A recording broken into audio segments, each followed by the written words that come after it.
नमस्कार, good afternoon. मैं हूं विक्रांत गुप्ता। सवाल यही है कि आज होगा धमाका। आज मैच नहीं है, आज क्रिकेट की टीम चुनी जानी है, लेकिन बड़ी चीज यह है कि भारतीय क्रिकेट जो कटघरे में है उस पर आज फैसला आ सकता है। मुदगल कमेटी की रिपोर्ट सुप्रीम कोर्ट में है एक हफ्ते से। आज सुप्रीम कोर्ट 2 बजे के करीब उस पर सुनवाई करेगा। अब सवाल यह है, आप और हम जानना चाहते हैं कि क्या फैसला आज आ सकता है या कुछ दिन और लगेंगे, क्या यह बहस चलती रहेगी। लेकिन सवाल यह है सबसे बड़ा कि क्या भारतीय क्रिकेट की सफाई होगी। जो कसूरवार खिलाड़ी हैं या फिर अधिकारी हैं, क्या उनका नाम सामने आएगा या फिर मुदगल कमेटी में ऊपर कुछ लोगों का नाम आएगा और बाकी सब दबा दिया जाएगा। बड़े सवाल हैं। हमारे साथ चेतन चौहान जी हैं स्टूडियो में, 2 खास मेहमान, 2 सहयोगी मेरे, अतीत शर्मा जो कि मुदगल साहब के घर के बाहर हैं और अहमद अजीम जो कि सुप्रीम कोर्ट में है। 3 तरह से हम इस पूरी बहस को देखेंगे। लेकिन अभी जो बड़ी खबर आई है, तकरीबन आधा घंटा है सुनवाई शुरू होने के लिए।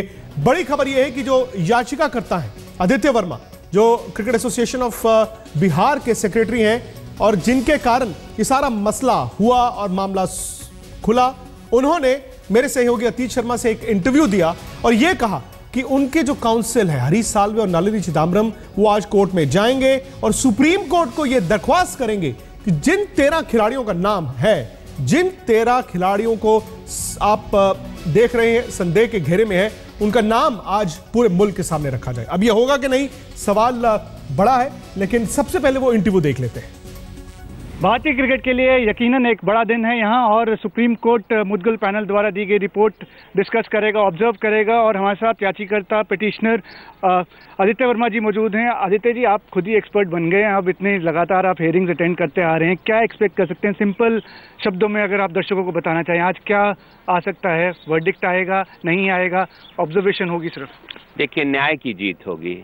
वर्डिक्ट आने का तो चांसेस कम है, बिकॉज आज तो सुप्रीम कोर्ट से हम लोग आग्रह करेंगे कि जो 13 आदमी का जांच हुआ है, सुप्रीम कोर्ट ने कराया है, बीबी मिश्रा साहब ने कराया है, उसकी कॉपी मुझे मिलनी चाहिए। और बीसीसीआई को भी शायद अपना मांगेगा, तब अपना आर्गूमेंट बेस तैयार होगा। लेकिन फिर भी सुप्रीम कोर्ट हमारे देश का सुप्रीम कोर्ट है, सुप्रीम कोर्ट कुछ भी कर सकता है। लेकिन एक पिटिशनर होने के नाते मैं इस लड़ाई को जो लड़ा हूं, मुझे पूरी उम्मीद है कि न्याय की जीत होगी। सब लोग यही उम्मीद करें कि लगातार आरोप प्रत्यारोप जो हवा में कई लोग बातें कर रहे हैं, वो शायद सामने आनी चाहिए। तो क्या ये भी आपकी दलील है कि कम से कम जो एक बातें चल रही थी वो सामने आए, फैक्ट्स सामने आए लोगों के? एकदम। देश, देखिए, क्रिकेट खेल हमारे देश में एक धर्म के समान एक तरह से देखिए तो माना जाता है। जब सचिन तेंदुलकर बल्लेबाजी करने जाते थे, कितने माताएं बहनें उपवास करती थी। अगर उस क्रिकेट खेल को बदनाम कुछ लोगों के द्वारा किया गया है, तो मैं सुप्रीम कोर्ट से मेरे काउंसिल हरीश साल्वे और नलिनी चिदम्बरम मैडम का ये स्पष्ट मांग होगा कि ऐसे चेहरों को नकाब होना चाहिए, ताकि हिंदुस्तान की जनता देखे कि कौन ये चेहरे हैं जो क्रिकेट को कलंकित कर रहे थे। आखिरी सवाल, एन श्रीनिवासन, अब बोर्ड की एजीएम है 20 तारीख को, 10 दिन बाद, क्या आप यहाँ पर पूरी तरह से अपील करेंगे कि ये डेफर की जाए? देखिए, हमारा 13 अक्टूबर को ही मैंने सुप्रीम कोर्ट में एक एप्लीकेशन लगाया था कि इन लोगों ने विदाउट अमेंडमेंट हिज कॉन्स्टिट्यूशन, ये अपने एजीएम जो 86 वर्षों से सितंबर 30 के अंदर होते आ रहा था, लेकिन एक मिस्टर एन श्रीनिवासन जी के एंट्री के लिए कुछ लोगों ने एजीएम को पोस्टपोन किया था। तो सुप्रीम कोर्ट में मेरा वो एप्लीकेशन पेंडिंग है और मैं इसको प्रेस करूंगा कि यहाँ भी इन लोगों ने गलत किया था। और देखा जाए तो कॉन्फ्लिक्ट ऑफ इंटरेस्ट का सीरीज ऑफ इवेंट्स हम लोगों के पास है कि 2005 से जब से श्रीनिवासन का एंट्री बीसीसीआई में ट्रेजरर के रूप में हुआ है, तो कितनी आप कह रहे हैं कि वर्डिक्ट आज नहीं आ सकता, उम्मीद यही है, तो ऐसे में 10 दिन बाद एजीएम है। ये तो माननीय सर्वोच्च न्यायालय के ऊपर डिपेंड है। मेरा तो एप्लीकेशन ऑलरेडी आज सुनवाई। तो बड़ी बात यह निकल कर आ रही है कि वर्डिक्ट हो सकता है आज ना आए, यानी कि फैसला आज ना आए। हालांकि पहली सुनवाई होगी मुदगल कमेटी की रिपोर्ट सुप्रीम कोर्ट में दिए जाने के बाद। उन्होंने यह कहा कि जो उनके काउंसिल है वो कहेंगे कि देश के सामने वो 13 नाम उन खिलाड़ियों के, अधिकारियों के रखे जाएं जो संदेह के घेरे में है। लेकिन अहमद अजीम मेरे सहयोगी सुप्रीम कोर्ट में है, और अहमद, लोग जानना चाहते हैं एक तो यह कि सुनवाई कब शुरू होगी और साफ लफ्जों में फैसला कब आएगा। विक्रांत, देखिए, सुनवाई के लिए कोई समय मुकर्रर नहीं किया गया था। दरअसल इस मामले में जो बेंच सुनवाई करेगी वो जस्टिस टी.एस. ठाकुर की और जस्टिस खलीफुल्ला की बेंच है, और ये दोनों ही जस्टिस अलग अलग कोर्ट्स में बैठे हैं आज। और अभी तक उनकी जो कोर्ट्स के इस मामले की सुनवाई के पहले के मामले हैं वो सुनवाई चल रही है, तकरीबन खत्म होने वाली है। तो जाहिर सी बात है कि अब ये लंच के बाद ही मैटर आ पाएगा। ये था कि अगर ये पहले खत्म हो जाती सुनवाई तो हो सकता हो कि 12 के बाद कभी भी मैटर आ सकता था, लेकिन अब चूंकि ये बेंच कॉन्स्टिट्यूट होगी लंच के बाद, तब जो है इस मामले की सुनवाई होगी।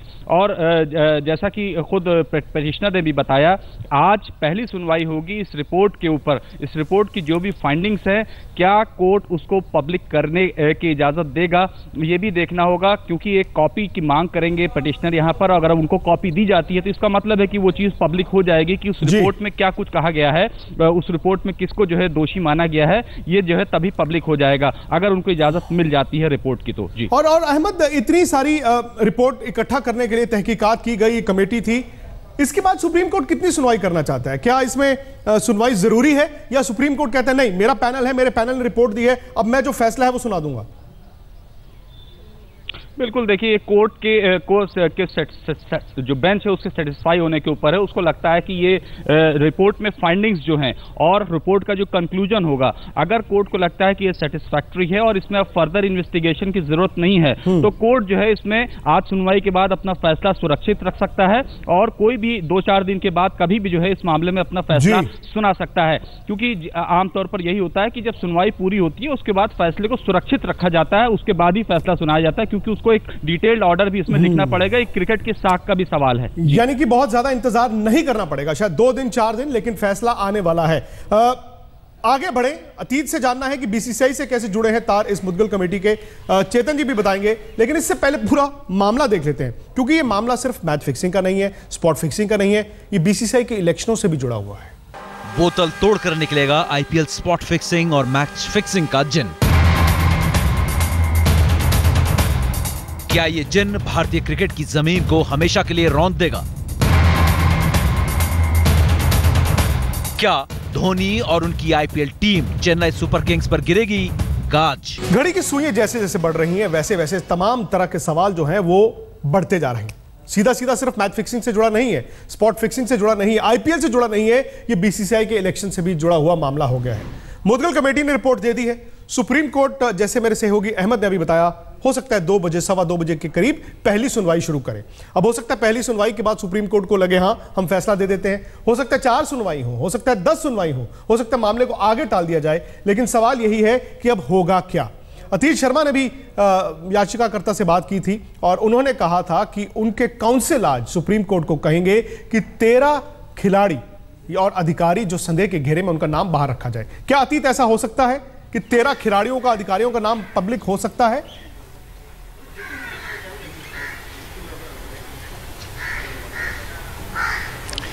विक्रांत, ये सब कोर्ट पर निर्भर करता है, सुप्रीम कोर्ट पर। अगर जज कहते हैं कि ये नाम जो सीलबंद लिफाफे में दिए गए थे उनको सीक्रेट ही रखना चाहिए, उनको पब्लिक के सामने नहीं लेके आने चाहिए, तो फिर ऐसा ही जिस तरह से पहले फॉलो करते आ रहे हैं वो वैसे ही स्टेटस को रहेगा। लेकिन अगर ये हरीश साल्वे और नलिनी चिदम्बरम, जो जिस तरह से आदित्य वर्मा ने कहा, उनके काउंसिल पूरी तरह से प्रेशर डालेंगे कि ये 13 नाम, 12 नाम खिलाड़ियों और ऑफिशियल्स के हैं, 13वां नाम एन श्रीनिवासन का है, ये पहले पब्लिक हो चुका है, तो ये बाकी जो बचे 12 नाम हैं, इनको अगर सामने लेके आया जाए और इनको रिवील किया जाए, पब्लिक व्यू में लेके आया जाए, तो ये कोर्ट के ऊपर निर्भर करता है कि वो ऐसा करेंगे कि नहीं करेंगे। लेकिन अगर जिस तरह से बात की जाए, अगर इन बीसीसीआई के पास रिपोर्ट की कॉपी जाती है, याचिकाकर्ता पेटिशनर के पास जो रिपोर्ट की कॉपी जाती है, मुदगल पैनल की रिपोर्ट, और उसमें जो सारे नाम हैं वो सामने आते हैं, तो कहीं ना कहीं से सिलेक्टिव लीक्स आज के बाद से शुरू हो जाएंगे। एक मिनट, सीधा एक छोटा सा जवाब आपका, हाँ या ना में।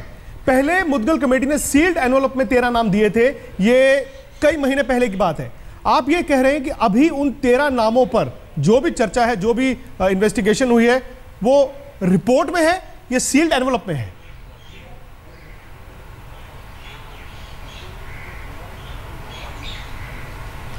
सील्ड एनवलप में विक्रांत वो नाम थे, और उसके बाद जिस तरह से याचिकाकर्ता ने भी बताया है उन्हीं लोगों के ऊपर जो इन्वेस्टिगेशन की गई है उन सारी रिपोर्ट में है, सारी डिटेल्स इस रिपोर्ट में शामिल की गई जी। चलिए तो सवाल यही है कि अगर उस रिपोर्ट में नहीं है, उस रिपोर्ट में अगर ये 13 नाम आ जाते हैं और रिपोर्ट आज पिटिशनर को मिल जाती है, बीसीसीआई के काउंसिल को मिल जाती है, सिलेक्टिव लीक्स तो होंगी, वो नाम सुप्रीम कोर्ट बाहर रखे ना रखे वो नाम बाहर आने शुरू हो जाएंगे, तो भारतीय क्रिकेट के लिए बड़ा इम्तिहान होगा, क्योंकि शक के घेरे में भी जो खिलाड़ी हैं, भले उसने कुछ नहीं किया, उसका नाम बाहर आने का डर है। देखिए, ये मसला जो होता है विक्रांत, ये बहुत ही गंभीर मसले हैं, और रिपोर्ट दी है वो ठीक है, लेकिन रिपोर्ट के आधार, रिपोर्ट में भी किस आधार पर नाम आ रहे हैं और सबूत क्या है, मेन चीज़ है सबूत क्या है।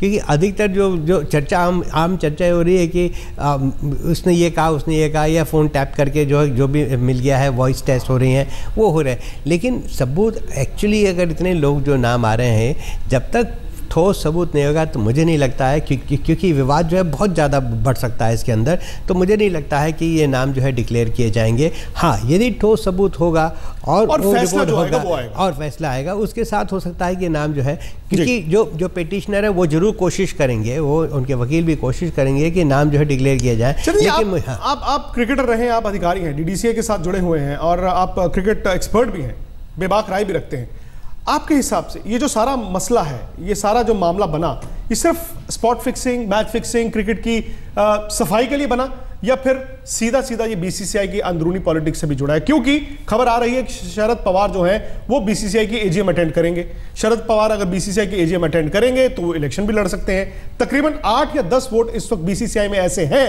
जो हार्डकोर शरद पवार के साथ होंगे, श्रीनिवासन साहब के खिलाफ होंगे। अब लोग कहते हैं कि यार फेंस सिटर्स जो हैं वो इस रिपोर्ट को देखेंगे। आपको लगता है कि ये सिर्फ और सिर्फ क्रिकेट की सफाई थी या बीसीसीआई को कंट्रोल करने का एक जरिया भी था?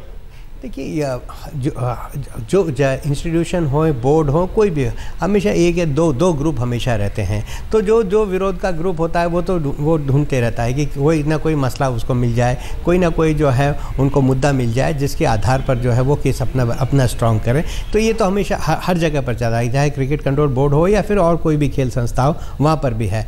लेकिन मैं जहाँ तक समझता हूँ कि मसला जब सुप्रीम कोर्ट में है तो सुप्रीम कोर्ट बोर्ड की पॉलिटिक्स से उसको कुछ लेना देना नहीं है। सुप्रीम कोर्ट जाएगा, जो जांच हुई है, जांच में रिपोर्ट क्या आई है, उसमें क्या सबूत दिए गए हैं, और मैं समझता हूँ दे विल लिमिट देमसेल्फ, वो जो है उस अपनी सीमा वहीं पर ही रखेंगे और उसके आधार पर।